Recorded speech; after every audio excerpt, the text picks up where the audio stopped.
नमस्कार, मैं जितेंद्र चतुर्वेदी। संजय सिंह ने अरविंद केजरीवाल को फंसा दिया। अब सवाल उठता है कि ये क्यों कहा जा रहा है। तो दरअसल इसके कहने की दो तीन वजह है। अब उसको जानने के लिए अरविंद केजरीवाल, उनकी पार्टी और सरकार जो कह रही है दिल्ली के शराब घोटाले के संदर्भ में, उसे देखना होगा। ये जो पूरा मामला है, इसको लेकर अरविंद केजरीवाल हो या इनकी सरकार हो, पार्टी हो, ये क्या कह रहे हैं। ये मोटे तौर पर चार बातें बता रहे हैं। पहला तो ये कि कह रहे हैं कि साहब कोई घोटाला हुआ ही नहीं है। ये जो सरकार है केंद्र में भाजपा की, वो दरअसल अरविंद केजरीवाल और उनकी सरकार, उनकी पार्टी, उनके नेताओं को फंसाना चाहती है। दूसरा क्या कह रहे हैं? दूसरा ये कह रहे हैं कि देखिए, गवाहों को डराया धमकाया जा रहा है और उनसे जबरिया बयान लिया जा रहा है। तीसरी बात क्या कह रहे हैं कि साहब कोई रिकवरी हुई नहीं। इन तीन बातों को लेकर वो आगे चल रहे हैं और बता रहे हैं कि देखिए, मामला तो कुछ है ही नहीं है, ये तो बस यूं ही घेराबंदी चल रही है। लेकिन कोर्ट में क्या हुआ? जो संजय सिंह की जमानत याचिका खारिज हुई दिल्ली हाई कोर्ट से, वहां पर ये तमाम दलीलें रखी गई। और आप देखिए कि सिर्फ संजय सिंह वाले मामले में नहीं, मनीष सिसोदिया वाले मामले में भी यही कहा गया कि पूरा ये मामला ही झूठा है, सब प्रोपोगेंडा है, नाहक ईडी जो है परेशान कर रही है। लेकिन वहां निकल कर क्या आता है? वहां जो निकल कर आ रहा है वो अरविंद केजरीवाल और आम आदमी पार्टी के लिए बड़ा भारी संकट है। ये कहते हैं साहब रिकवरी ही नहीं हुई। और सुप्रीम कोर्ट में पता चल रहा है कि 338 करोड़ रुपए का टेंटेटिव मनी ट्रेल निकल रहा है। अब लीजिए, और कहां ये कह रहे हैं कुछ आ ही नहीं रहा है, और यहां तो जो है 338 करोड़ रुपए सुप्रीम कोर्ट ने जो मनीष सिसोदिया का बेल पिटीशन खारिज किया उसमें ये मेंशन है। एक बात। दूसरी बात, ये कहते हैं साहब गवाहों को डराया धमकाया जा रहा है। कौन कह रहे हैं?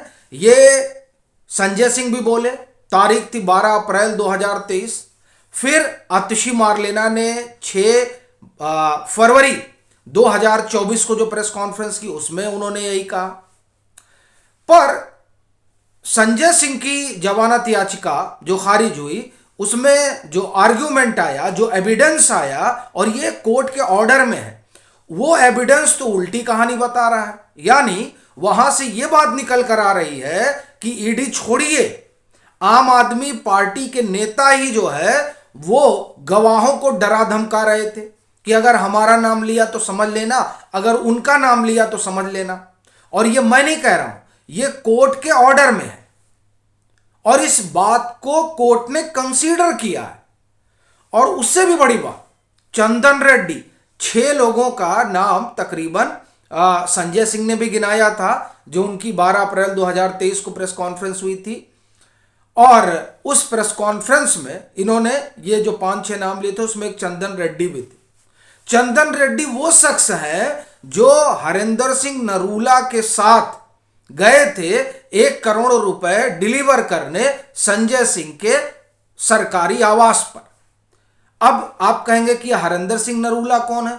तो दरअसल हरिंदर सिंह नरूला वो शख्स है जिनसे कहा गया था कि ये 1 करोड़ रुपए आप जो है संजय सिंह के यहां पहुंचा दीजिए।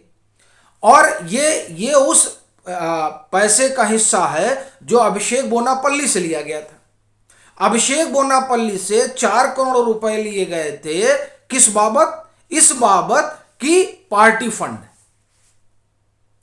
अब आप देखिए कि किस तरीके से तमाम चीजें निकल कर सामने आ रही हैं, जिसमें पता यह चल रहा है कि जिसके कान के पर्दे फाड़ने की बात हो रही थी, वो तो डोनेशन पहुंचा रहा, माफ करिए, डोनेशन नहीं, ब्राइब पहुंचा रहा था। डोनेशन तो ये जो पूरा आरोप लगा है उसको तो एक नया रंग दे देता है।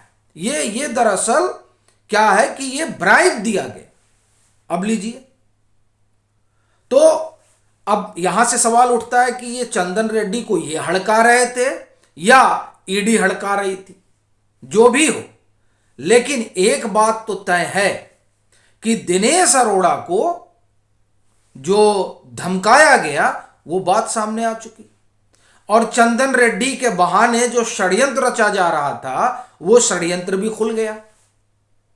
अब आप देखिए कि किस तरह से ये जो पार्टी, सरकार और खुद अरविंद केजरीवाल फंसते जा रहे हैं। साहब बाहर जो ये आर्ग्यूमेंट दे रहे हैं वही आर्ग्यूमेंट तो कोर्ट में भी दिया गया, फिर वो चाहे मनीष सिसोदिया की जमानत याचिका हो और चाहे संजय सिंह की जमानत याचिका हो। कहा यही जा रहा है कि साहब हमको फंसाया जा रहा है। लेकिन उस बाबत जो ये लोग फैक्ट रख रहे हैं वो फैक्ट तो तस्दीक नहीं करता इस बात की। अलबत्ता जो ईडी रख रही है वो ज्यादा प्रोमिनेंट दिखाई दे रहा है। तीसरी चीज देखिए, ये संजय सिंह ने कहा था कि हमारा कोई मनी ट्रेल ही नहीं पकड़ा गया। ऐसे कैसे आप कह रहे हैं कि जो है हमने पैसे लिए? बात तो ठीक है। यही बात आप ये कहें कि अरविंद केजरीवाल भी कह रहे हैं। अभी जब उनको सम्मन हुआ था, मुझे लग रहा है कि चौथा सम्मन था, जब उन्होंने डिजिटल संभवतः प्रेस कॉन्फ्रेंस की और उसमें उन्होंने कहा कि साहब ये लोग कह रहे हैं घोटाला हुआ, घोटाला हुआ, घोटाला हुआ, पैसे कहां हैं? कोई रिकवरी तो हुई नहीं। यही बात आतिशी मारलेना ने, मुझे लग रहा है 5 फरवरी 2024 की जो उनकी प्रेस कॉन्फ्रेंस है, या संभवतः 4 फरवरी की, डेट एग्जैक्ट नहीं याद आ रहा है, लेकिन उस प्रेस कॉन्फ्रेंस में भी इन्होंने यह सवाल उठाया था। यह संभवतः 6 तारीख वाली ही है, 6 फरवरी 2024 की जो उनकी प्रेस कॉन्फ्रेंस है, जिसमें उन्होंने ईडी पर आरोप लगाया कि जो है कुछ गवाहों के जो डिजिटल रिकॉर्ड है, यानी जो ऑडियो वीडियो, उसको डिलीट कर दिया गया। यह जब वो आरोप लगा रही थी तब उन्होंने ये सवाल उठाया था कि कोई भी जो आरोप है जब आप लगा रहे हैं और कह रहे हैं कि दिल्ली में ये शराब घोटाला हुआ है, तो 2-3 चीजें होती हैं, एक गवाही, गवाह, फिर एविडेंस और फिर रिकवरी। दोनों का कुछ है ही नहीं है। लेकिन यहां तो जो है ये बताया जा रहा है कि जब पैसे की डिलीवरी हुई, यानी जब 1 करोड़ रुपए संजय सिंह के यहां रमन चावला, अब आप कहेंगे ये कौन है? रमन चावला वो शख्स है जिनके हाथ पैसे भिजवाए गए थे। कहां भिजवाए गए थे? संजय सिंह के यहां। किसके कहने पर? विजय नायर के कहने पर। भिजवाया किसने था? दिनेश अरोरा ने। और ये बात दिनेश अरोरा भी कह रहे हैं कि हां हमने भिजवाया। रमन चावला कह रहे हैं कि हां हम 1 करोड़ रुपए लेकर गए, और ये लेकर गए, और इस बाबत जो इनके फोन की लोकेशन है वो लोकेशन 17 अगस्त 2021 की बात है। वही है उस पर्टिकुलर टाइम पीरियड में जो सर्वेश मिश्रा की, यानी सर्वेश मिश्रा और रमन चावला की लोकेशन एक है। उस तारीख को, पर्टिकुलर टाइम जब बताया जा रहा है कि हाँ ये लोग पैसे लेके गए। अब लीजिए, यानी ये कह रहे हैं कोई गवाह नहीं है, तो यहां एक छोड़िए, यहां तो जो दिनेश अरोरा कह रहे हैं वही रमन चावला कह रहे हैं, वही चंदन रेड्डी कह रहे हैं, वही हरिंदर सिंह नरूला कह रहे हैं। अब लीजिए, कह रहे हैं गवाही नहीं है। दूसरी बात, आप सवाल खड़ा करते हैं कि नहीं ये जबरदस्ती जो है गवाही ली जा रही है, डराया धमकाया जा रहा है, तो पता चलता है कि उनका छोड़िए, आप ही डरा धमका रहे हैं। तीसरी बात, 164 के तहत बयान हो रहा है, यानी मजिस्ट्रेट के सामने बयान हो रहा है, और मजिस्ट्रेट इस बात का इत्मीनान कर रहे हैं कि ये दबाव में तो नहीं बयान आ रहा है। यानी कि अरविंद केजरीवाल और उनकी पार्टी जो ये बात कह रही है कि कोई गड़बड़ी ही नहीं हुई, जब कोई गड़बड़ी ही नहीं हुई तो आखिर मनीष सिसोदिया को जमानत क्यों नहीं मिल रही है? क्या वजह रही कि संजय सिंह की जमानत याचिका खारिज हो गई? कुछ तो है, तभी इतनी चीजें चल रही हैं। एक दूसरा, अगर कुछ नहीं है तो न्यू एक्साइज पॉलिसी को वापस क्यों लिया गया? वो भी तब जब सीबीआई की जांच बिठा दी गई। तो ये जो सवाल है, ये सवाल अपने आप में जो सरकार है अरविंद केजरीवाल की और ये पूरा मामला है उसको लेकर संदेह पैदा करते हैं। यही वजह है कि ये जो तमाम तर्क हैं जो आम आदमी पार्टी बाहर भी देती है और कोर्ट में भी दी, तो ये तर्क कोर्ट में ठहरे नहीं कि साहब हमको फंसाया जा रहा है।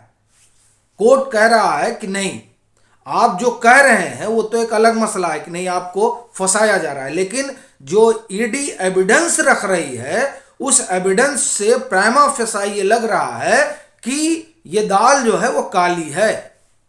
और उसमें संजय सिंह की अपनी भूमिका है, क्योंकि वो कहानी भी उसमें निकल कर आती है कि किस तरीके से संजय सिंह दिनेश अरोड़ा से मिलते हैं, दिनेश अरोड़ा अमित अरोड़ा की मुलाकात होती है और उस मुलाकात में यह तय होता है कि न्यू एक्साइज पॉलिसी में कुछ हमारे हिसाब से क्लॉज चाहिए। फिर वो क्लॉज जुड़वाए जाते हैं और उसमें अपनी संजय सिंह की भूमिका रहती है। ये तमाम चीजें वो जो 43 पेज का ऑर्डर है उसमें सब बातें रेखांकित की गई हैं। इसीलिए वो चीजें जो बनाई जा रही हैं कि नहीं फंसाया जा रहा है, गवाहों को डराया जा रहा है आम आदमी पार्टी की तरफ से, वो सारा प्रपंच जो है वो दरअसल कोर्ट के ऑर्डर में खुल गया है एक तरीके से। और प्राइमा फेसाई आप देखिए कि इस पूरे मामले में जो अपना एक प्रपंच है आम आदमी पार्टी का वो खुल गया है। इसीलिए कहा जा रहा है कि ये जो संजय सिंह की जमानत खारिज हुई है उसमें जो कोर्ट का ऑर्डर है, दरअसल उस ऑर्डर में जो बातें हैं उसने अरविंद केजरीवाल का संकट बहुत बढ़ा दिया है। आपकी क्या राय है जरूर साझा करें। मतांतर से नहीं जुड़े हैं तो जुड़ें, वीडियो को लाइक करें और खूब शेयर करें।